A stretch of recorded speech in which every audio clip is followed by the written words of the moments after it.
YouTuber Harsha Sai పేరిట ఓ అమాయక గిరిజనుడు cyber మోసానికి గురయ్యాడు. హర్షసాయి హెల్పింగ్ టీం పేరిట ఆర్థిక సాయం అందజేస్తామని చెప్పి విడతల వారీగా సుమారు 10,000 రూపాయలు సొమ్ము కాజేశారు. పార్వతీపురం మన్యం జిల్లాలో చోటు చేసుకున్న ఈ ఘటనకు సంబంధించిన వివరాలు ఇలా ఉన్నాయి.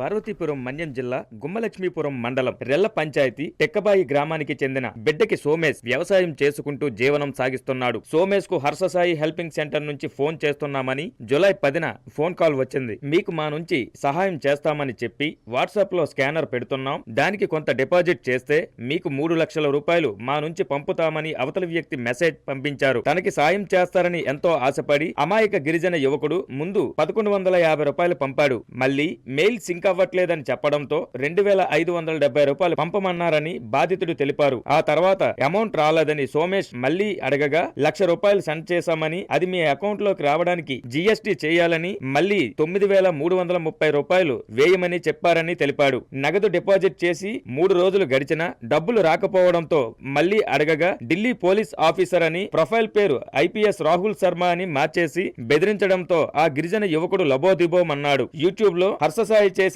సేవా కార్యక్రమాలు వీడియో చూసి నిజంగా తనకి సాయం అందుతుందని ఎంతో ఆశగా ఎదురు చూసిన తనలాంటి వాళ్ళకి కేటుగాళ్లు టోకరా పెడుతున్నారని ఆవేదన వ్యక్తం చేశాడు.